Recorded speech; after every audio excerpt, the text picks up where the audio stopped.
Kumain po ako na lang. Yes, Lord, and we are Lord.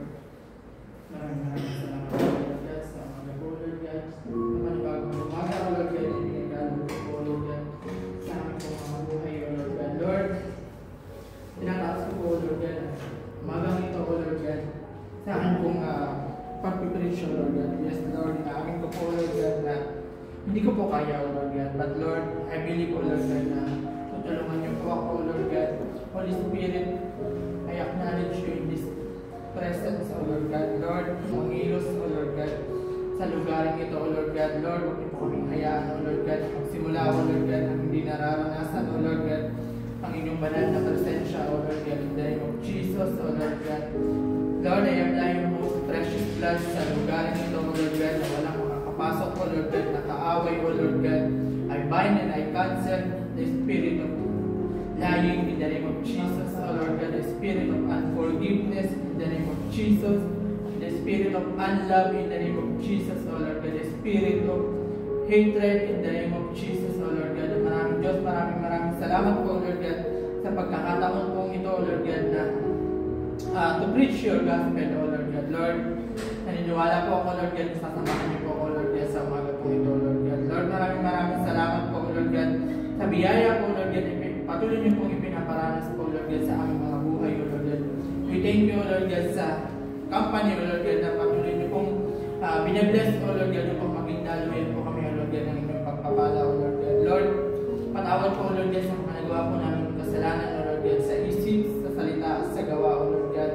Pakalinisin niyo po kami, O Lord God, na inyong banal na dugo in the name of Jesus, O Lord God. Lord, as we share in your word, O Lord God, bind us with your love, joy, peace, self-control, gentleness, O Lord God, faithfulness, goodness, in the name of Jesus, O Lord God. Lord, binababa ko po, O Lord God, ang aking sarili, O Lord God, upang ikaw po, O Lord God, ang maitaas, O Lord God, sa aking buhay, O Lord God. And Lord, I speak blessing upon blessings, O Lord God, sa amin pong, sa akin pong mga classmates, O Lord God. Lord, naniniwala po, O Lord God, na sasamahan niyo po kami, O Lord God, to preach your gospel, O Lord God.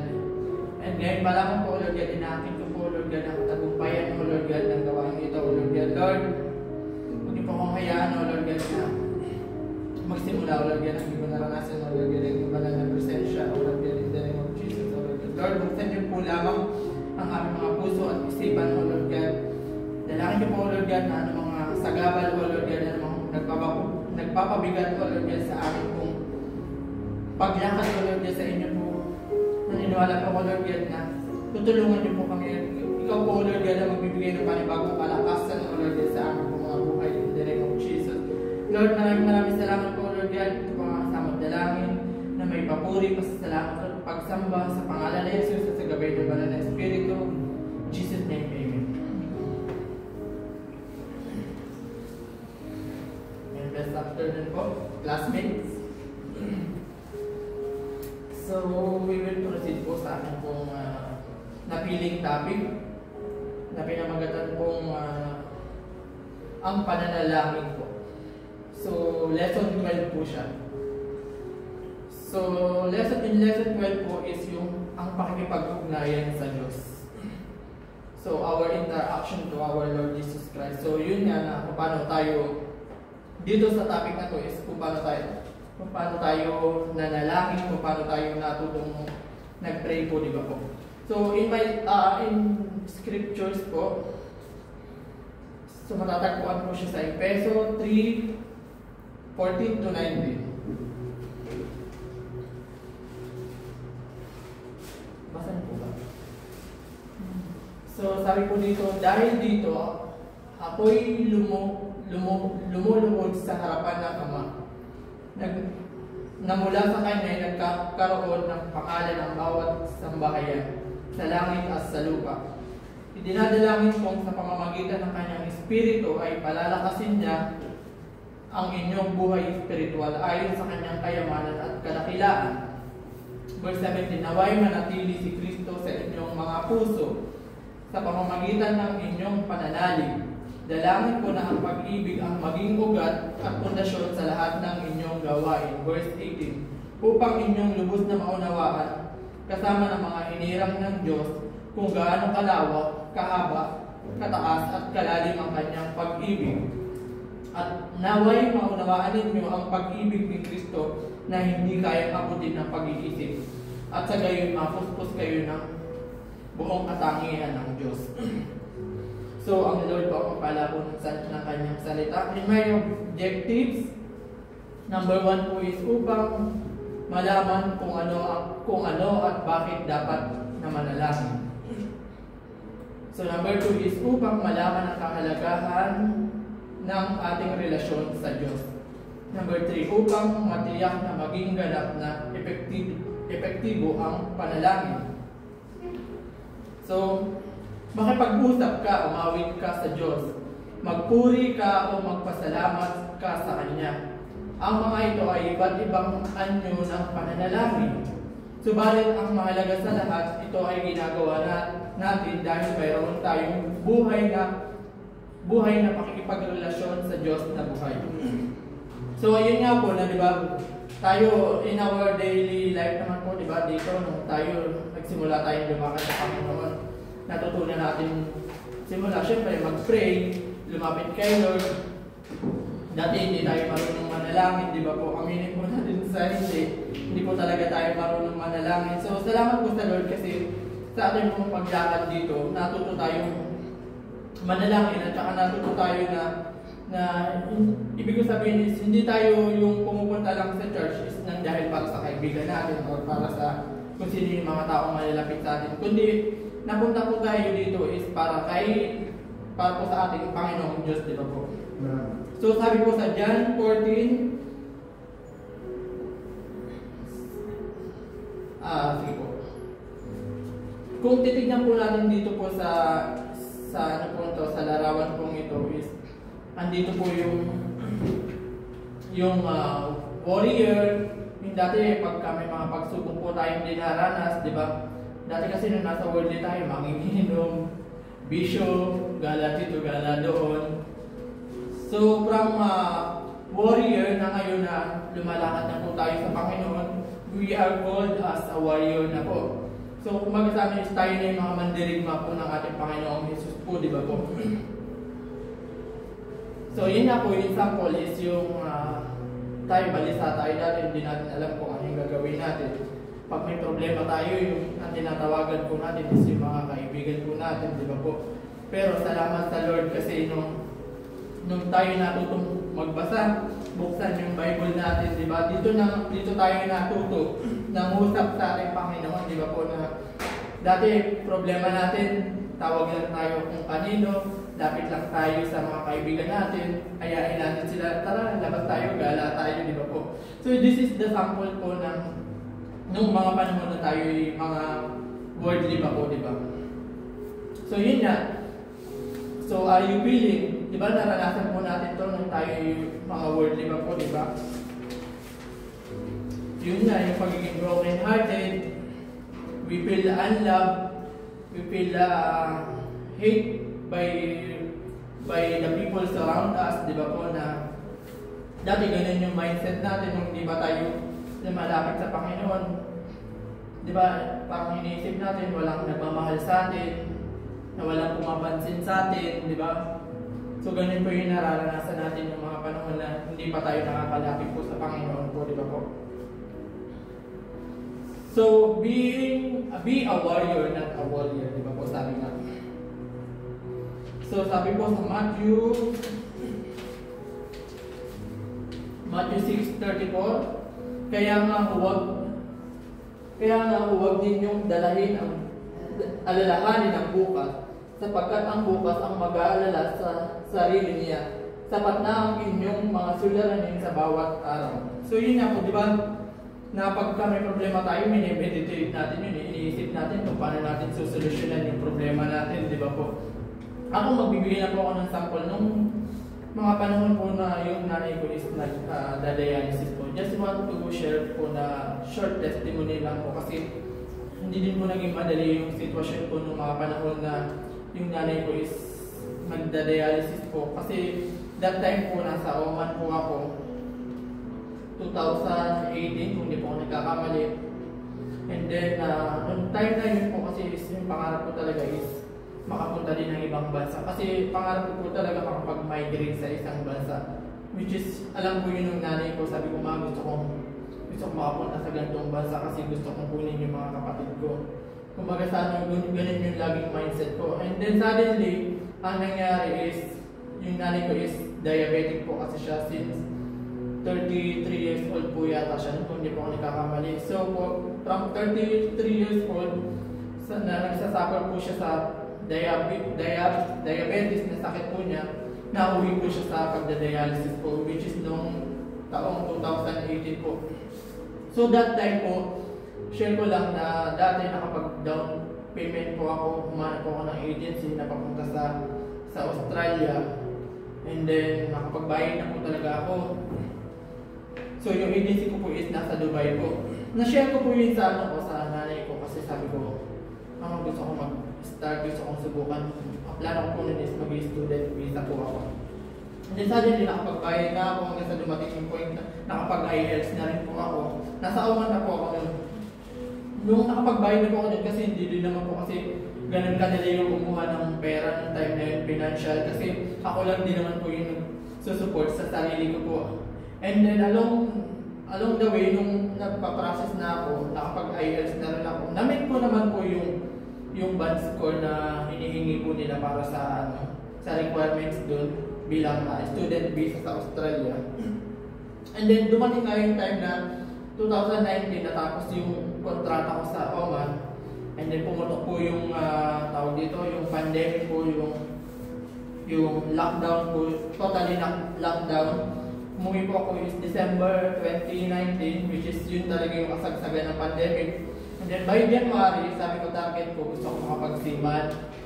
So pinag-pray ko yung natin sa Lord, sabi ko, Lord, gusto ko rin makapagtrabaho sa seaman. Di ba kasi dati mindset naman po natin, gusto ko malaki yung sahod ko. Kasi pag nasa seaman ka po, naririnig ko malaki daw yung sahod, tapos may mga tips po ba, mga ganun. So, ayun, nung nag-apply ako, nakakuha ako ng seaman's book. Naalala ko na sa Manila pa po ako ng time na yun. Nakikituloy ako din sa kaibigan ko dati sa Saudi na umuwi, nag-board doon sa Pilipinas, nakituloy lang ako sa kanya. Nakishare na lang po sa mga gastusin po doon. Then yun, nakakuha ako ng seaman's book ko. Then tapos after nun, yung nagtatry ako mag-apply, wala talaga pong, ang dami kong as in pinasahan ng mga CV. Dami ko pinasahan ng mga email ko, wala po as in isa nag-reply. Kasi yun po pala is talaga kasagsagan ng lockdown, as in sarado lahat, wala pong tumatanggap ng mga aplikante. And then yun, nahanap ko yung company na to, yung sa 100 Coffee, napunta po ako yung 2021. Sabi ko wala na akong choice kasi nung time na yun, nung nanay ko is nagda-dialysis na talaga. So ako lang yung talagang pinakasahan ng nanay ko na makapatulong sa kanya financial. Ayun, tawag dito, nag-apply ako dito sa Qatar, sabi ko, nagpaalam ako sa nanay ko. Sabi ko, ma'am, may apply ako sa Qatar, pupunta na lang ako. Kasi sabi ko, kung hihintayin ko pa yung pagsisiman ko, wala akong aasahan na pera. Kasi, lockdown din siya. So, nung nakapag-apply na ako dito, naalagaan ko pa yung nanay ko for 9 months. Ako talaga yung karamay ng nanay ko, financial, emotional, physical, as in, ako po yung lahat na ako yung nag-alaga sa kanya. Pero hindi ko din talaga imagine kung paano ko nagawa yun, pero salamat sa Lord kasi hindi niya ako pinabayaan, may ginamit na instrumento po ang Diyos sa buhay ko. Kasi nung nalaman po ni Monica na nag-apply nga ako sa Australia, sinuport niya po ako. Actually, supportive naman po sa akin si Monica. So nung nalaman niya, share niya din sa tita niya po na nasa US. So, yun, that time is tinanong ko nila ako kung magkano yung magiging tuition fee ko po na initial payment para dun sa student visa ko nga po para sa Australia. Which is that time, ang natatandaan ko is 200,000 po. Less than 200,000 pero medyo pinasobrahan na lang po para kasi at least kahit paano sobra po siya. So yun, that time nag-iisip na ako, sabi ko, ito na, pwede ko na siyang ituloy yung yung pag-Australia ko kasi may hawak na ako na pera. Pero dahil nga nung time na yun is lockdown, wala pong ibang papasok na pera sa amin. So sabi ko sa nanay ko, kasi ang nangyari din po nung time na yun, nung umuwi ako galing Oman, yung pera kong naiuwi is pinagawa namin ng bubong. Kasi dati nung nasa Oman pa ako, lagi sa akin iniiyak ng nanay ko, sabi niya, pagawa mo na yung bubong kasi pag bumabagyo po talaga as in, bumabaha din sa kusina namin. So nag-worry po ako sa nanay ko kasi lagi po yung sinasabi is, munti ka na daw siyang madulas. Ganyan. So syempre ako bilang nanay ko, nagdurog yung puso ko. And syempre sabi ko, nanay ko yun, sino ba yung gustong mapahamak yung magulang mo, di ba po? So yun lang, tawag dito nung time na wala na akong choice kasi sabi ko, itutuloy ko po ba yung pag-Australia ko or uunahin ko yung mapagamot yung nanay ko. Pero syempre, sino bang pipiliin na pagpalit mo yung pangarap mo para sa buhay ng nanay mo, di ba? So, tawag dito, tinalikuran ko muna yung pangarap ko dun sa papuntang Australia, which is na hanggang ngayon, nandito, nadala na ako ng Lord dito sa Qatar, di ba? So sabi ko, nung una ko nabawasan yung pera nung hinahiram ko yung sa tita ni Monica, sabi ko, ma, dito na lang muna natin yung ibawas yung pang-dialysis mo. Kasi wala na rin talaga akong pera ng natin. Nakiyak yung nanay ko kasi sabi niya sa akin, paano na daw yung pangarap ko, ganyan, kung maubos daw pa unti-unti. Kasi yung dialysis po kasi ng nanay ko is twice a week. So sa 4 na linggo, meron po tayong, sa isang buwan, meron po tayong 4 na linggo. So sa isang buwan, meron po siyang 8 beses na pagda-dialysis. So yung pagda-dialysis niya po is nasa 3,000 po kung di po nagkamali yung per session na po. Let's say every po kasi dialysis na Tuesday and Friday. So compute po natin yun is 3,000. So sa isang linggo, aabot po siya ng 6,000 po. Bukod pa po yung mga maintenance na gamit niya pa po, taka yung mga nilalagay po sa pagda-dialysis niya po. Pero salamat sa Lord kasi meron din po siyang pain health, so nakakalit din po kami. Pero alam niyo po yun, yung ramdam niyo pa rin andun pa rin yung worried ko ng time na yun. Kasi sabi ko, paano na pag naubos na lang yung pera na hawak ko? Diba? Sabi ko, saan ako kukuha? Ayun, dati kasi yung pag nanay ko nagsasabi sa mga kapatid ko, magsabi ka kay kuya mo, magsabi ka kay ate mo. Kasi sa amin po akong pinakambunso, ako na lang po yung hindi pa kasal sa amin. Sabi ko sa nanay ko, mama, ikaw na lang magsabi. Kasi pag ikaw nagsabi, alam ko, naniniwala ako na bibigyan ka nila kahit wala. Pero alam niyo po yun, parang hindi ko naramdaman sa mga kapatid ko na sorry for the word na sabi ko, ako lang po ba yung anak ng nanay ko? Sabi ko, wala na kasi akong tatay ng time. Sabi ko, ako lang ba yung anak ng nanay ko? Kasi parang naisip ko po yun, ang nararamdaman ko po nung time na yun is parang ako lang yung sumasalo ng lahat ng responsibilidad sa magulang ko. Tapos yun, tinawag ko rin yung ate ko, pinatuloy ko sa bahay namin, yung dati expected ko na, sabi ko, yung ate ko na pinakamalapit sa akin, yung pangalawa na kung ate, sabi ko, dito ka na lang tumuloy sa bahay.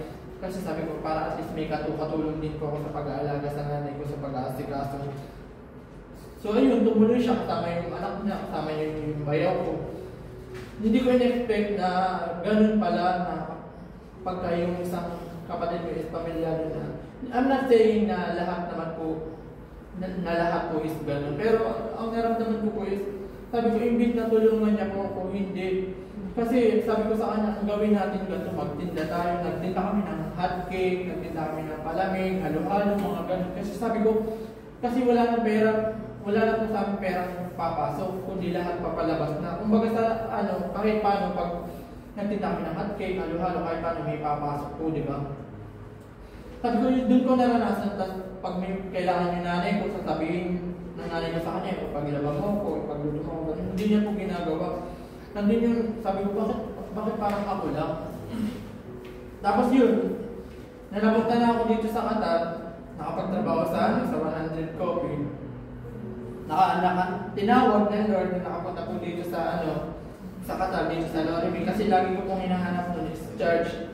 Salamat po sa Lord sa buhay ni ate, kapatid ko nung asawa ni Kuya Art. Anong pangalan mo? Yung asawa niya? Yung kapatid ko, basta yung nagtatrabaho sa 78 po. Dati. So sabi po sa Matthew 6:34, kaya huwag ninyong alalahanin ang bukas, sapagkat ang bukas mag-aalala sa sarili niya. Sapat na ang inyong mga suliranin sa bawat araw. So sabi dito sa Efeso 6:18, manalangin kayo sa lahat ng pagkakataon, humiling at sumamo sa patnubay ng Espiritu. Lagi kayong maging handa at patuloy na ipanalangin ang lahat ng hinirang ng Diyos. Amen. So, dako po tayo sa mga batayan ng pananalangin sa pananampalataya.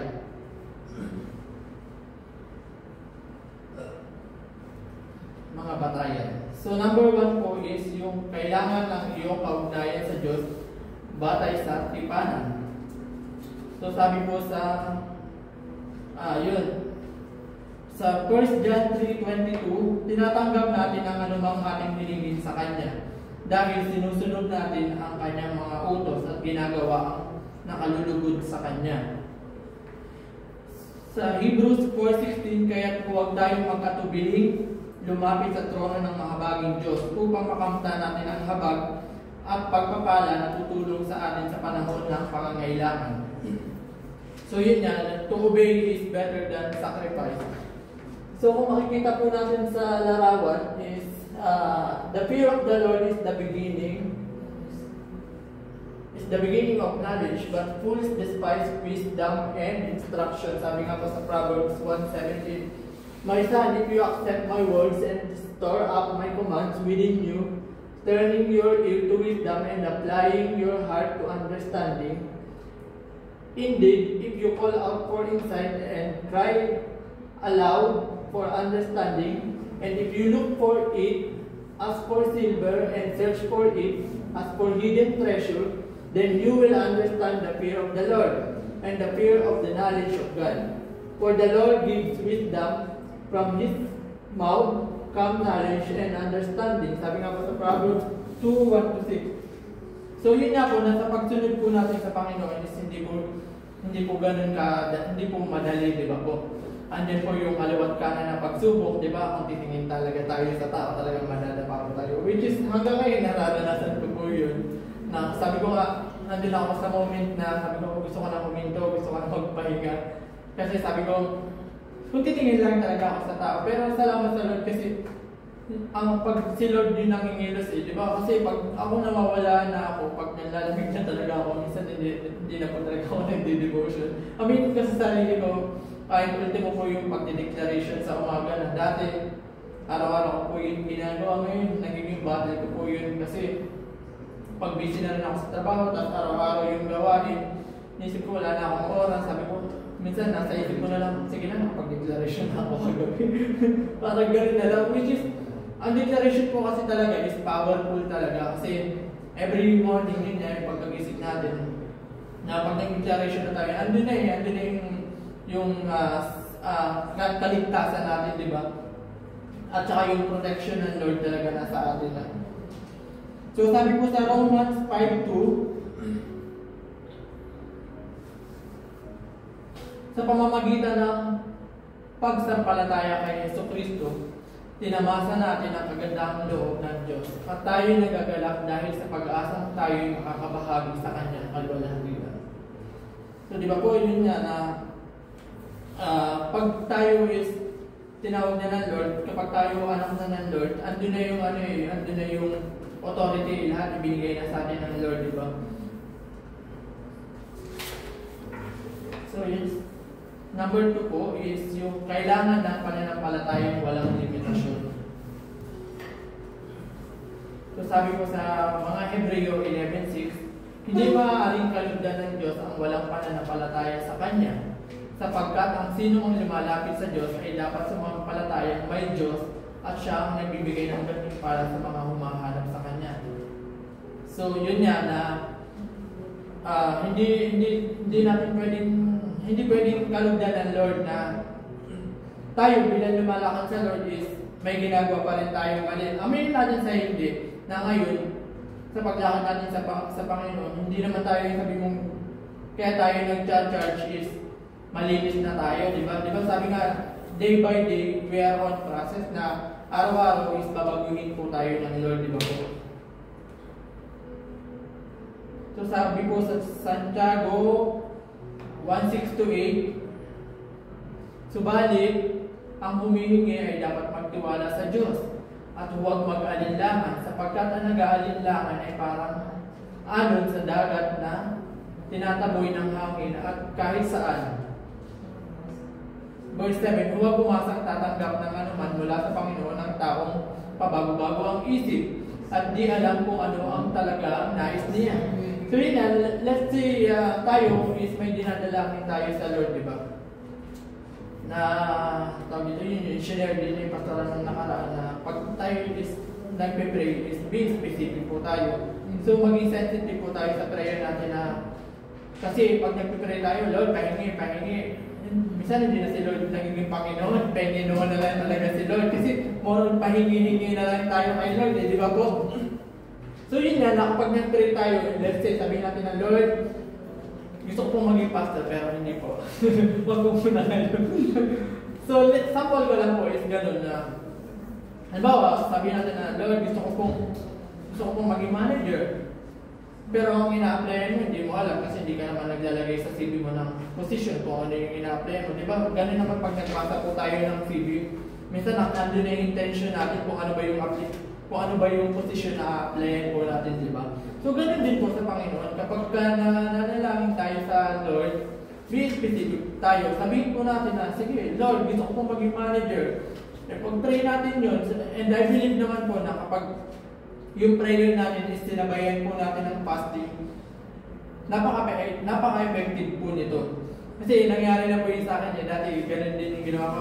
Actually, yung fasting po kasi dati sa pagkakaunawa ko, 24 hours, as in wala kang kain, wala kang inom, kahit tubig, hindi ko talaga ako inom, ginawa ko yun. Though nasa 100 coffee pa po ako nun, niisip ko, sabi ko, paano kung hindi inom kahit kape? Kasi may calibration kami dun, so required yun, kasi dun mo kukunin yung yung tamang timpla ng kape. So sabi ko na lang sa kasama ko, ay, can you do calibration? Ganun na lang po yung inano ko. Tapos kada aalungin niya ako ng pagkain, bro, you want? Sabi ko, no, thank you, I'm full. So andun yung sa pananalangin natin kay Lord, na andyan din yung kaliwat kanan na temptation, di ba? Yung mga pagsubok na, yun yan, na during fasting naman natin, syempre, pagkakain sila, hindi naman pwedeng, hindi ka din na allocate. Ako, given na po yung sa amin, sa company namin. Kasi every salary, nandun po yung monthly, namin, yung trading namin sa isa't isa. So, sa amin, sa laboratory team namin, pag sumahod, automatic, may manlilibre, ikutan po yun sa amin. So, ayun lang, napaka-blend ko kasi dati, in-imagine ko lang, sabi ko nga, Lord, gusto ko magtrabaho ng ganito. Which is ngayon, ibinigay ng Lord, yun yung nagiging battle ko ngayon. Sabi ko nga, aminin ko sa sarili ko. Minsan nakukulangan din talaga ako ng oras lalo sa mga gawain, di ba po? Minsan nagiging invisible na rin talaga ako. Aminin ko po, pero nagpapakatapat lang po ako. Yun nga, kasi pag naramdaman mo na talaga yung pagod, kasi pwede naman natin sabihin na malakas tayo, spiritual, pero physical, mahina po talaga tayo, di ba? Di ba sabi nga, sa atin nga dito, walang malakas, walang mahina, kasi lahat sa atin ipaparanas ng Lord na masaya ka, malungkot ka, mahina ka, lahat ipaparanas ng Lord, di ba po? Kasi ang gusto po ng Lord, sa Kanya po tayo tatawag, di ba po? So number 3 is kailangan manalangin sang-ayon sa kalooban ng Diyos. Sabi po sa 2 Peter 1:3, ito yung tagubilin sa mga tinawag at pinili ng Diyos. Number 3, tinanggap natin sa pamamagitan ng kapangyarihan ng Diyos ang lahat ng bagay na magtuturo sa atin upang tayo mamuhay na maka-Diyos. Ito ay dahil sa ating pagkakakilala kay Jesus na siya rin tumawag sa atin upang bahaginan tayo ng kanyang kaluwalhatian at kadakilaan. Ang Lord po ang magpala ng kanyang salita. So tayo nga po tayo na po yung mga tinawag ng Lord. We are called by our name. So tinawag po tayo ng Lord sa ating mga pangalan at hindi po sa ating mga kasalanan. Di ba po? So may share lang po dito, sabi, hindi sa ating mga sarili nagmumula ang kapangyarihan ng panalangin. Hindi ito sa pamamagitan ng mga espesyal na salita na ating sinasabi o espesyal na paraan kung paano natin sinasabi ang mga salita o kung gaano natin kadalas sinasabi ang mga salita. Ang kapangyarihan ng pananalangin ay hindi base sa direksyon kung saan tayo nakaharap o kung ano ang posisyon ng ating katawan habang nananalangin. Ang kapangyarihan ng panalangin ay hindi nagmumula sa mga imahen. kandila o rosaryo. Ang kapangyarihan ng panalangin ay nagmumula sa makapangyarihang Diyos na nakikinig at sumasagot sa ating mga dalangin. Dinadala tayo ng panalangin sa isang pakikipag-ugnayan sa makapangyarihang Diyos at makakaasa tayo ng makapangyarihang resulta, sagutin man niya o hindi ang ating mga dinadalangin. Ang tanging pinagmula ng kapangyarihan ng pananalangin at sinasagot niya tayo ayon sa kanyang perpektong panahon at kalooban. Di ba po gano'n naman tayo na kapag tayo nananalangin, pag tayo nananalangin, di ba, minsan nagdadaw tayo Lord, pagalingin mo po si pagalingin mo po si ganito kasi may sakit po siya. Pero dun sa prayer natin, kahit pa sinabi natin nag-declare tayo na pagalingin mo po, pero kung hindi tayo naniniwala na pagagalingin talaga ng Lord, is hindi talaga ni pagagalingin ng taong yun, di ba? Di ba sabi na pag nag-pray tayo is, lagi natin i-claim na gagawin ni Lord at ginawa na ng Lord, di ba po? So sabi din po sa Matthew 6:7, sa pananalangin ninyo, huwag kayong gumamit ng mga salitang walang kahuluhan, gaya ng ginagawa ng mga hintil. Ang akala nila ipapakinggan sila ng Diyos dahil sa haba ng kanilang sinasabi. Verse 8, huwag ninyo silang tutularan. Alam na ng inyong Ama na nasa langit ang inyong kailangan bago pa ninyo ito hingin sa Kanya. So yun nga na bago pa pala natin hingin sa Lord, bago pa natin dinggin sa Kanya yung ating panalangin, alam na po talaga ng Lord. So kumbaga ang gagawin na lang natin is tayo, lapit na tayo kay Lord. Ilapit na natin kay Lord yung mga prayer natin po kay Lord, di ba? So yun, akala ng iba na yun na, ng mga bulag pa na hindi pa nakakaalam ng salita ng Lord, na kapag nag-pray sila, Lord, gusto ko ng ganito, akala nila matatanggap nila, which is hindi pala. Yung pananalangin pala talaga is dapat magsasubmit tayo through Holy Spirit at kay Lord, magde-direct po tayo, di ba po? So dito na po ako magtatapos. Sabi po sa 2 Corinto 1:20, sapagkat kay Kristo ang lahat ng pangako ng Diyos ay palaging oo. Dahil dito, nakakasagot tayo ng amen sa pamamagitan niya para sa ikaluluwalhati ng Diyos. So yun na, ang pangako ng Diyos is never napapako po, di ba? Pero ang pangako po ng tao ay palaging pinapako. Pero may wala na.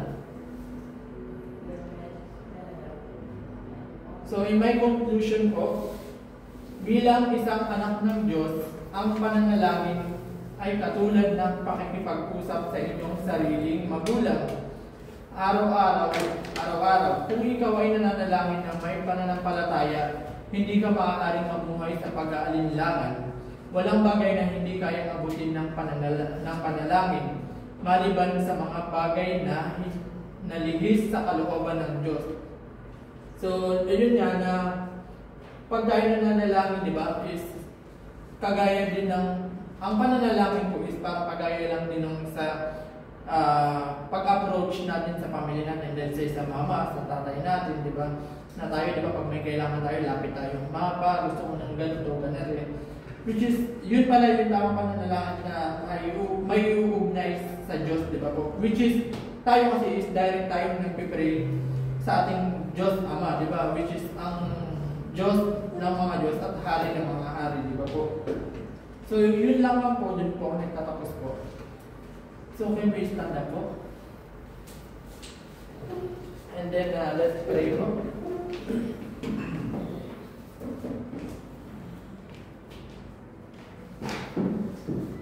Yes, Lord, hallelujah, Lord. Maraming salamat po, Lord. Sa inyo po mga salita ko, Lord, yan na aming narinig, O Lord, yan. Lord, dalangin ko po, Ama, na ang bawat yan na aming na hindi lamang po namin marinig, O Lord, yan. But Lord, I pray na maisabuhay po namin, O Lord, yan, sa aming po mga pang-araw-araw na pamumuhay, O Lord, yan. Lord, dalangin ko po, Ama, na tulungan niyo po kami, O Lord, yan, sa aming po pang-araw-araw na pamumuhay.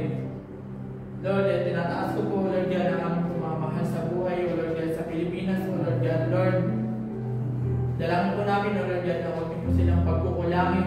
Ama namin Diyos, naniniwala po kami na ikaw po ang Diyos na hindi madamot, O Lord God, na ikaw po ang Diyos na nagbibigay sa amin, O Lord God, na ikaw po ang Diyos na nagpapagaling, O Lord God, sa bawat may sakit. In the name of Jesus, O Lord God, na ikaw po ang Diyos na nagpapala, O Lord God, sa inyong mga anak, O Lord God. Maraming Diyos, maraming salamat po sa kabutihan po, O Lord God, at katapatan niyo po, O Lord God, na patuloy niyo pong ipinaparanas, O Lord God, sa aming pong mga buhay, O Lord God. Lord, I pray, O Lord God, sa mga kapatid ko po, O Lord God, sa mga kaklas ko po, O Lord God, na napalakasin niyo po, O Lord God, ang mga kapatid na ito, O Lord God. Restore each and every one, O Lord God. I pray, O Lord God, kay Ate Marjorie, kay Ate Gladys, kay Kuya Jason, kay Kuya Romel, kay Kuya Edward, O Lord God, at sa aking pong leader, O Lord God, kay Pastor Leia, in the name of Jesus, O Lord God, I speak blessing upon blessing, in the name of Jesus, O Lord God, I speak healing, in the name of Jesus. Lord, I pray na bawat karamdaman po, O Lord God, bawat may nararamdaman, O Lord God, bawat may sakit, O Lord God, ay pinagaling na po, O Lord God, in the name of Jesus, O Lord God. Maraming salamat po, O Lord God. Inaakin po namin ang complete healing in the name of Jesus, O Lord God. And Lord, I pray for the deliverance in the name of Jesus, O Lord God. I bind and I cancel the spirit of lying in the name of Jesus, O Lord God. Lord, bind us with your love, joy, peace, gentleness, self-control. Maraming Diyos, maraming salamat po, O Lord God, sa pagsama po sa amin, O Lord God, sa umagang ito, O Lord God. Lord, dalangin ko po, O Lord God, na bawat kaklase ko po, O Lord God, ay gamitin niyo po, O Lord God, for your purpose, O Lord God. Effectively in the name of Jesus, O Lord God, mightily in the mighty name of Jesus Christ, O Lord God. Dalangin ko po, Ama, O Lord God, na sa pag-uwi po, O Lord God, ng aming Pastor Alea, O Lord God, dalangin ko po, O Lord God, ang pag-iingat niyo po, O Lord God, sa kanya pong buhay, O Lord God, na makarating po siya, O Lord God, ng maayos at matiwasay sa bansang Pilipinas, O Lord God. Lord, I pray, O Lord God, sa aming pong Pastor Roland, O Lord God, dalangin po namin, O Lord God, na makaingatan niyo po siya, O Lord God, saan man po siya dalhin ng kanyang mga paa, O Lord God. Gamitin niyo po siya, O Lord God, sa mga taong makakasalamuhan niyo po sa Pilipinas, O Lord God, to share your gospel, O Lord God, to preach your gospel in the name of Jesus, O Lord God. Maraming Diyos, maraming salamat po, O Lord God, sa kalakasan po, O Lord God, na patuloy niyo pong ipinaparanas sa aming mga buhay, O Lord God. Maraming salamat po, O Lord God, sa mga pagsubok na ibinibigay niyo po sa amin, O Lord God. Tunay nga po, O Lord God, na kami po inyong pinatatatag sa aming pong mga pagsubok, O Lord God. Dalangin niyo po, Ama, na hindi po kami mababawasan, O Lord God. But Lord, I pray na kami po ay pupunuin niyo po, O Lord God, ng mga kaluluwa, O Lord God, sa bahay sanctuarium ito, O Lord God. Lord, I pray, O Lord God, more souls to come in the name of Jesus, O Lord God, sa sanctuarium ito, O Lord God, ng Misalata, O Lord God. Gayun din po, O Lord God, sa amin pong, sa inyo pong mga sanctuary, O Lord God, sa Al-Hilal, sa Al-Mamura, sa Al-Tumama, at gayun din po, O Lord God, sa Nasser, O Lord God. Lord, blessing upon blessing sa buhay po, O Lord God, ng bawat anak niyo po, O Lord God, na patuloy po, O Lord God, na nagpapagamit, na patuloy po, O Lord God, kayong pinapupurihan, O Lord God. And Lord, I pray, O Lord God, sa amin pong mga mahal sa buhay, O Lord God. Lord, naniniwala po kami, O Lord God, na hindi po maisi ang inyong mga kamay, O Lord God, upang abutin ang aming mga pamilya. And Lord, I pray, O Lord God, sa bahay sanctuarium ito, O Lord God, na Misalata, O Lord God, na wala pong lalabas, O Lord God, na hindi pagpapalain, O Lord God, in the name of Jesus, na wala pong lalabas sa lugar ito, O Lord God, na hindi niyo po pagagalingin in the name of Jesus, O Lord God. Sabi mo nga po, O Lord God, sa inyo pong mga salita, na kung kami po ay hihingi, ay inyo po kami bibigyan in the name of Jesus, na kung kami po ay kakatok, ay kami po ay inyong pagbubuksan, na kung kami po ay maghahanap, ay kami po ay makakatagpo, O Lord God. Lord, maraming salamat po, O Lord God, sa inyo pong salita, O Lord God. Tunay nga po, O Lord God, na ang inyo pong mga salita ay buhay, O Lord God, at kailan may hindi magmamaliw in the name of Jesus, O Lord God. Maraming Diyos, maraming salamat po, O Lord God, sa amin pong leader, O Lord God, na patuloy niyo pong ginagamit, O Lord God, upang maging encouragement, O Lord God, sa buhay ng bawat isa, O Lord God. Lord, pagpalain niyo po, O Lord God, ang aming leader, O Lord God. Ngayon din po, O Lord God, ang aking mga kapatid, O Lord God, na nandirito po, O Lord God, sa mga sandaling ito, O Lord God. And I pray, O Lord God, sa mga kaklase po namin na iba na wala po ngayon dito, Lord. Katagpuin niyo po sila, O Lord God, sa kanila pong trabaho, O Lord God. Mangusap ka po, O Lord God, sa kanila pong mga buhay in the name of Jesus. Holy Spirit, maraming salamat po, O Lord God, sa inyo pong presensya, O Lord God.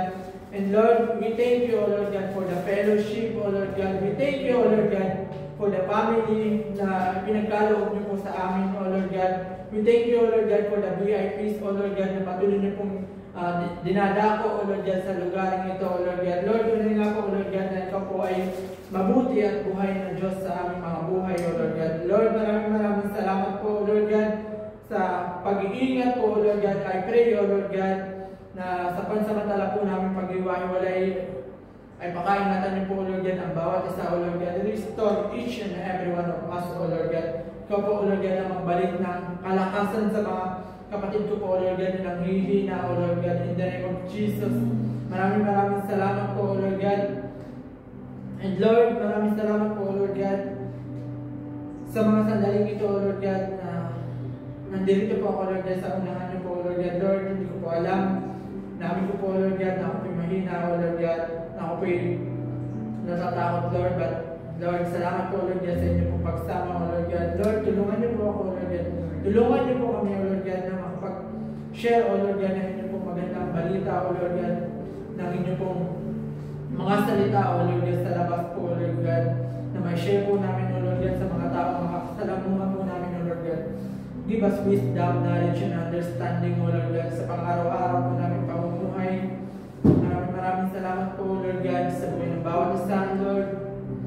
Lord, tulungan niyo po kami, Lord God. Tanggalin niyo po ang aming hiya, tanggalin niyo po nawa, Lord, ang aming takot, O Lord God, to share your gospel, O Lord God. Naniniwala po kami, O Lord God, na pag-share po namin ang inyong mga salita, O Lord God, ang inyong mabuting balita, O Lord God, ay pagpapalain niyo po kami, O Lord God, in the name of Jesus. Lord, tulungan niyo po kami, O Lord God, na makasunod po, O Lord God, ng ayon sa inyong pong kalooban, O Lord God. Lord, binababa ko po, Lord God, ang aming sarili, O Lord God. Patawad po, Lord God, sa pagbabaliwala po namin, O Lord God. Patawad po, Lord God, kung kami po'y napapagod, O Lord God. Patawad po, Lord God, kung kami po'y nanghihina. Lord, palakasin niyo po ang bawat isa, O Lord God, in the name of Jesus, O Lord God. Lord, tinataas ko po, Lord God, ang buhay ng aking mga kapatid, O Lord God. Pagpalain niyo po sila, O Lord God. Pagalingin niyo po, Lord God, ang bawat may sakit, O Lord God.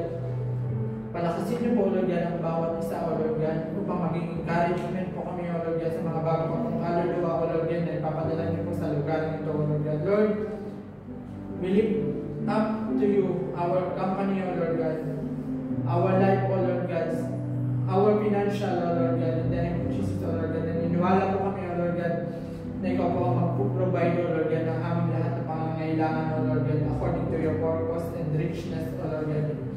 Lord, this is my prayer, O Lord God, with thanksgiving, adoration, O Lord God, in the mighty name of Jesus Christ, and with the guidance and the power of the Holy Spirit.